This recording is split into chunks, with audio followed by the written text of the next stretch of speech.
नमस्कार प्रणाम भैया, हम प्रसाद लाल यादव, आप सबके छोटा भाई भोजपुरिया गायक। हम ये वीडियो के माध्यम से मौजूदा सरकार माननीय श्री नीतीश कुमार जी से बिहार के दर्द के कुछ बयान रउआ सबके सामने पेश करतानी। अगर रउआ सब के बात से सपोर्ट करतानी तो वीडियो के ज़्यादा से ज़्यादा शेयर करी और माननीय सरकार नीतीश कुमार जी के पास शेयर करके भेजे के कोशिश करिए कि केहू पूछत नहीं के हमनी के दुनिया संसार हो केहू पूछत नहीं के हमनी के दुनिया संसार हो कुछ तो कर बिहार ला नीतीश सरकार हो, कुछ तो कर बिहार ला नीतीश सरकार हो कि केहू पूछत नहीं के हमनी के दुनिया संसार हो कुछ तो कर बिहार ला नीतीश सरकार हो, कुछ तो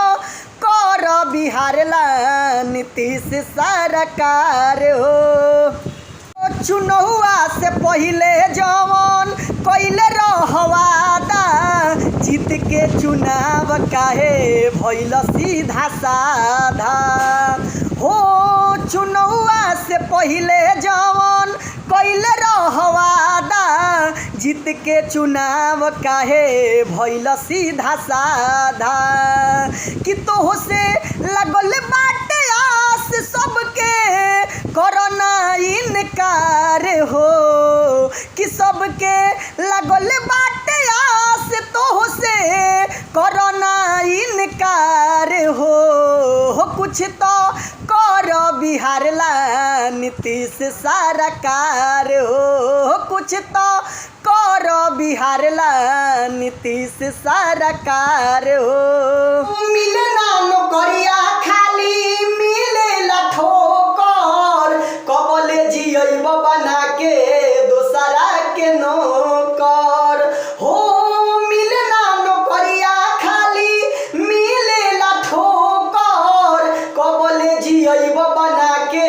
दोसरा के नौकर कि त्राहिमाम करो ताते पूरा बिहार हो त्राहिमाम करो ताते पूरा बिहार हो कुछ तो कर बिहार ला नीतीश सरकार हो, कुछ तो कर बिहार ला नीतीश सरकार